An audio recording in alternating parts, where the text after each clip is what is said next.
एक गांव में एक तालाब पर 3 स्त्रियां पानी भरने गईं। वहां पर पहले से ही एक बूढ़ा आदमी बैठ कर के कुछ खा रहा था।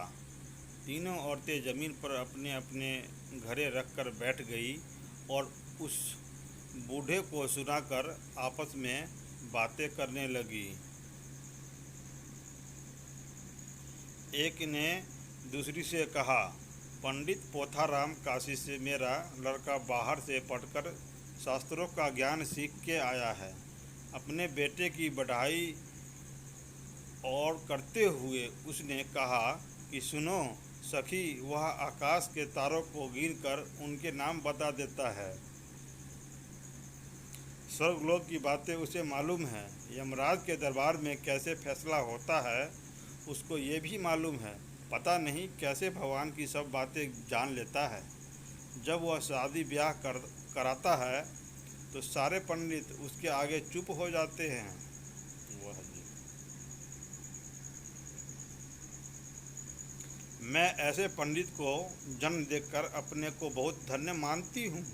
मुझे देखकर लोग कहते हैं, देखो शास्त्री जी की माँ जा रही है। उसकी बातें सुनकर दूसरी बोली, अरे मेरे बेटे का सुनोगी तो तुम सोच में डूब जाओगी। मेरे बेटे जैसा पहलवान 10-20 गांव में नहीं है। वह रोज 500 उठक बैठक सुबह और शाम लगाता है।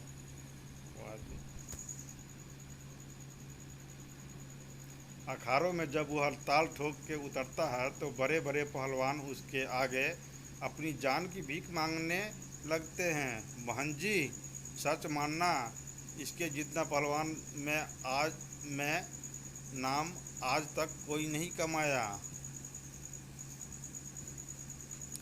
खा पी कर जब वह निकलता है तो मैं फूली नहीं समाती। अभी मैं जिस रास्ते से आ रही थी, रास्ते में एक आदमी ने मेरी तरफ देखते हुए अपने बेटे से कहा, देखो पहलवान की माँ जा रही है। मेरे बेटे जैसा लड़का शायद ही किसी को होगा।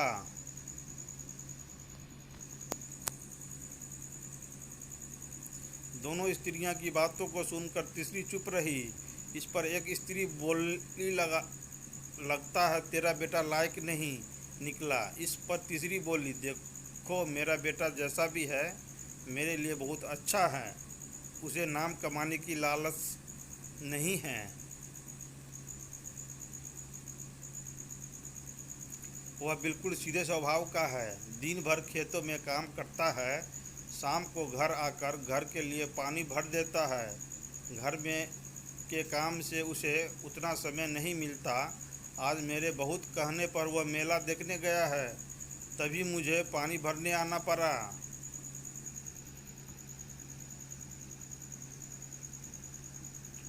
मुझे आज इधर आधे देखने वाले इसी बात पर आश्चर्य करते थे कि मुझे पानी भरने के लिए कैसे निकलना पड़ा। तीनों की बातें समाप्त हुई तो वे जल्दी जल्दी अपने पानी के घरों को भरकर वहां से अपने घर के लिए रवाना हो गई। बूढ़ा आदमी भी उनके पीछे पीछे चल पड़ा। थोड़ी दूर चलने के बाद पीछे से 3 युवक जा रहे थे। वो उन स्त्रियों के लड़के थे, मेले से घर लौट रहे थे। एक ने पहली स्त्री के पास जाकर कहा, माँ मैं बहुत भाग्यशाली हूँ कि इस रास्ते से जा रहा हूँ, क्योंकि रास्ते में तुम मिल गई। यह कहकर वह जल्दी जल्दी अपने घर को जाने लगा।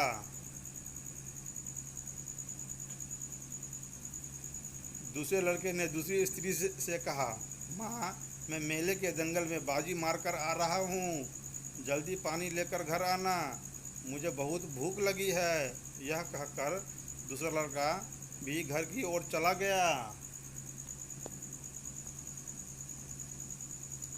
इसके बाद तीसरा लड़का आया और अपनी माँ के हाथ से पानी का घड़ा लेकर बोला, माँ तू पानी भरने क्यों आई?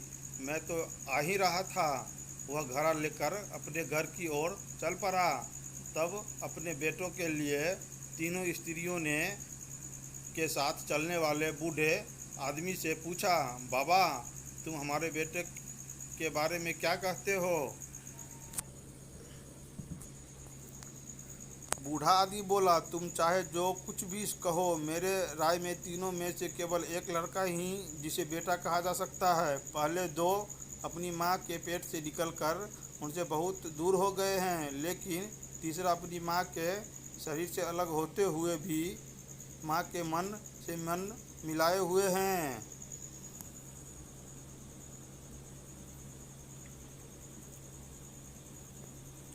जिसमें आत्मीयता है वही सपूत है। बूढ़े की बात सुनकर दोनों स्त्रियों के मुंह सर्प से नीचे झुक गए और तीसरी स्त्री का मुंह गर्व से ऊंचा हो गया। अर्थात अगर घर में कोई बुजुर्ग लड़के के सामने काम करे और लड़का सैर सपाटे और अय्याशी करे तो इससे ज़्यादा धर्म की बात उसके लिए कुछ नहीं हो सकती।